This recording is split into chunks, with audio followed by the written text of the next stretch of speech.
Hi hello வணக்கம். இன்னைக்கு எறா ஃப்ரை எப்படி தயார் பண்ணுறது மேடம் கிட்ட தெரிஞ்சுக்கலாம். பாருங்க. எறா ஃப்ரை இல்லை, அது ఎరా మాంగా తొక్కు. సరే సరే నువ్వు చెప్తూలే.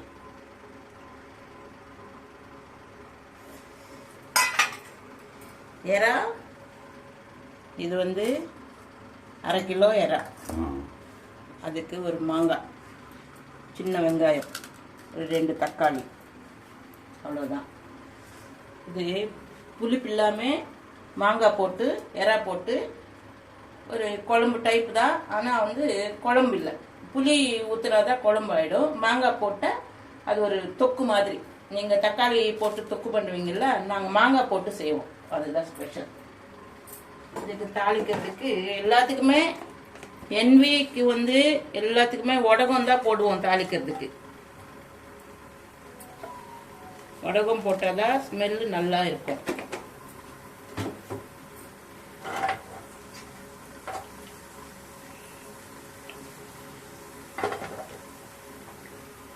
எண்ணெய் வந்து ஒரு 3 ஸ்பூன் எண்ணெய், 3 டீஸ்பூன் எண்ணெய். அதில் வடகம் போட்டு அதில் 2 பல்லு பூண்டு,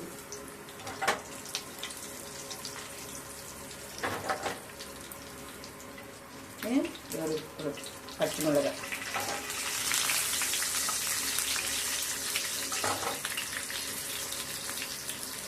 அப்புறம் நல்லா வடகம் வந்து இந்த மாதிரி ப்ரௌன் கலருக்கு வந்தால் தான் ஸ்மெல்லு நல்லா வரும். அப்புறம் நறுக்கி வச்ச வெங்காயம்,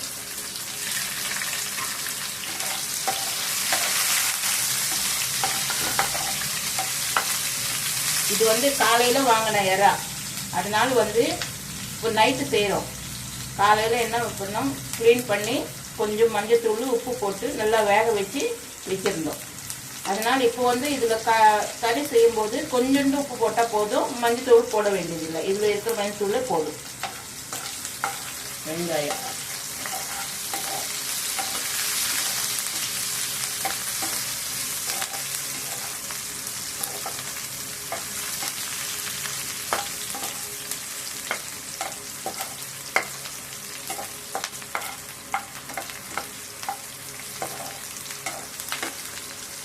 இப்போ இந்த வெங்காயம் கொஞ்சம் வதங்கினதுக்கப்புறம் இந்த தக்காளி, இந்த கருவேப்பிலை, கொத்தமல்லி,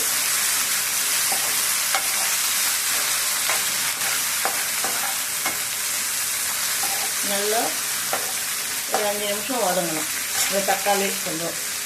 ஏன்னா இப்போ வர தக்காளி வந்து எவ்வளோ வதக்கினாலும் வேக மாட்டேங்குது, அப்படியே கல்லாக நிற்குது, இவ்வளோ சின்னதாக கட் பண்ணால் கூட. அதனால கொஞ்ச நேரம் நல்லா எண்ணெயில் வதக்குனாதான் நல்லா இருக்கும்.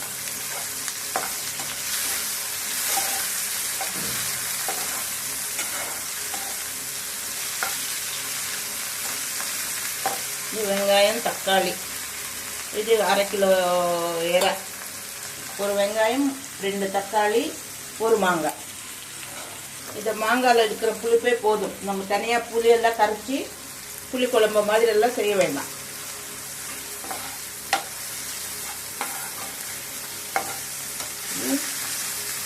வதங்கினதுக்கப்புறம் இந்த எறா போட்டுக்கணும்.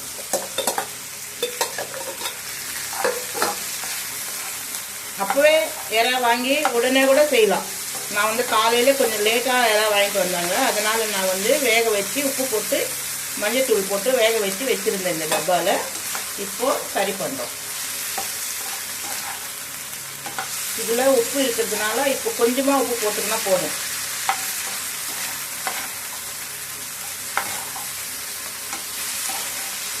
இது சாதத்துக்கு வச்சு சாப்பிட்டா நல்லா இருக்கும். இந்த மாங்காய் போட்டு மாங்காய் வச்சு பிசைஞ்சு சாப்பிட்டாவே போதும், சூப்பராக இருக்கும்.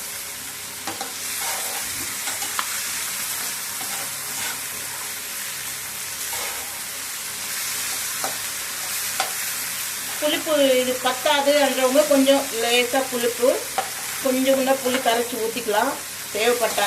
இல்லைன்னா இதுவே போதும். நாங்கள் இதில் இருக்கிற புளிப்பே போதும். நல்ல புளிப்பாக இருக்குது இப்போ வர மாங்காயில். இந்த மாங்காய் இருக்கிற புளிப்பே போதும். இப்போ மாங்காய் போதும்.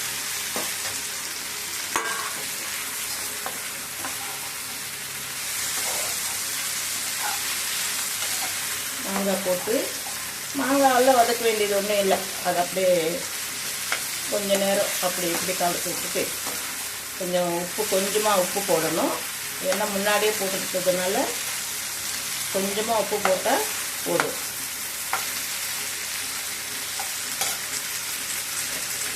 ஏன்னா அந்த இறால உப்பு போட்டு வச்சுருக்கேன். காலையில் உப்பு போட்டு வேக வச்சதுனால இப்போ கொஞ்சமாக உப்பு போட்டுக்கணும்.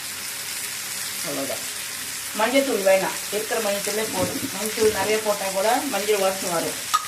இப்போ இதுக்கு சும்மா ஒரு பச்சை மிளகாய் டேஸ்ட்டுக்காக போட்டேன், 2ஆக கட் பண்ணி. இதில் அந்த அளவு காரம்லாம் இருக்காது. நமக்கு வேண்டிய காரம் தேவைப்பட்டது போட்டுக்கணும். போதும், அவ்வளோதான். இப்போது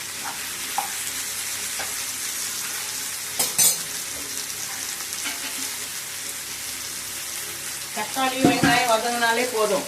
எறா கொஞ்சம் 2 நிமிஷம் எறா போட்டுட்டு அப்புறமா மாங்காய் போட்டு உப்பு காரம்லாம் போட்டுட்டு தண்ணி 1 டம்ளர் தண்ணி ஊற்றினா பார்த்தீங்களா, இது ஒரு 10 நிமிஷம் வெந்தினாலே போதும்.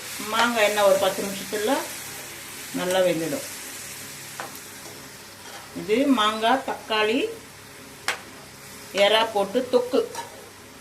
நம்ம சாதாரணமாக எறா தொக்குன்றது தக்காளி வெங்காயம் போட்டு தொக்கு பண்ணுறோம் இல்லையா, அதே போல் மாங்காய் போட்டு வெங்காயம் தக்காளி போட்டு இது மாங்காய் வெங்காயம் இது தக்காளி அதுக்கப்புறமா எறா. இது சாதத்துலேயே ஒவ்வொரு மாங்காய் துண்டு வச்சு பிசைஞ்சு சாப்பிட்டாலே அந்த புளிப்பே போதும். எக்ஸ்ட்ரா புளிப்பெல்லாம் போட வேண்டியது இல்லை. இப்போ இது ஒரு 10 நிமிஷம் வெந்தனா கரெக்டாக இருக்கும். நான் இப்போ வர கருவேப்பிலையில் வந்து கொஞ்சம் எண்ணெயில் போட்டதா ஸ்மெல் வருது. அதனால தான் நான் முன்னாடி எண்ணெயில் போட்டு வதக்கினேன். அந்த அளவுக்கு இருக்கு. இப்போ இது வந்து ஒரு 10 நிமிஷம் ஒரு 15 நிமிஷம் வேக வச்சா போதும். மேடம் சொன்னதெல்லாம் கேட்டீங்க இல்லையா? நீங்க சப்ஸ்கிரைப் பண்ணி லைக் பண்ணீங்கன்னா இன்னொரு 10 பேருக்கு சேரும். அப்போ எல்லோருக்கும் தெரியும். லாஸ்ட்ல 10 நிமிஷம் வந்ததுக்கு அப்புறம் இறக்கிறதுக்கு முன்னாடி இந்த மாதிரி மசாலா பவுடர் நம்மளே வீட்டிலேயே அரைச்சி வச்சுக்கின்னு இருக்கிறோம். இந்த மசாலா பவுடர் வந்து 1 ஸ்பூன் லாஸ்ட்ல போடணும். இப்போ போடக்கூடாது. இப்போ போட்டால் கசக்கும். கடைசியில் போட்டால் தான் நல்லா இருக்கும். இறக்கிறதுக்கு முன்னாடி ஒரு 5 நிமிஷத்துக்கு இறக்கிறதுக்கு முன்னாடி 1 ஸ்பூனு மேலே அப்படியே தூவிட்டு ஒரு 2 நிமிஷம் வச்சுட்டு ஆஃப் பண்ணிடுங்க ஸ்டவ். அவ்வளோதான். இந்த மாங்காய் வெந்தினாலே போதும். மாங்காய் வந்து ஒரு 10 நிமிஷத்துல வெந்துடும் நமக்கு. தண்ணி இந்த அளவுக்கு தண்ணி போதும். இனிமேல் தண்ணி கூட தேவைப்படாது. கொஞ்சம் சிம்மில் வச்சிங்கன்னா நல்லா அப்படியே தொக்கு மாதிரி வரும். இது ஒரு டேஸ்ட்டு. நம்ம தக்காளி வெங்காயம் போட்டு தொக்கு பண்ணுறது அது ஒரு டேஸ்ட்டு. எறாவில் வந்து மாங்காய் போட்டு தொக்கு பண்ணுறது இது ஒரு டேஸ்ட்டு. இந்த டேஸ்ட்டையும் நீங்கள் பண்ணி பார்த்து சாப்பிட்டுட்டு எப்படி இருக்குதுன்ட்டு சொல்லுங்கள். அப்படியே சப்ஸ்கிரைபும் பண்ணிக்கோங்க. 10 பேருக்கு போய் சேரும். இந்த வீடியோ கடைசி வரைக்கும் பாருங்கள். அப்போ தான் உங்களுக்கு அது எப்படி அவங்க செஞ்சுருக்காங்கன்றது உங்களுக்கு நல்லா புரியும். அவ்வளோதான். 10 நிமிஷத்துக்கு அப்புறம் மாங்காய் வெந்தணும். மாங்காய் வந்துடுச்சுன்னா மெத்துன்னு வந்துடுச்சுன்னா இறக்கிட்டு அந்த மசாலா பவுடர் மட்டும் கொஞ்சம் போடணும்.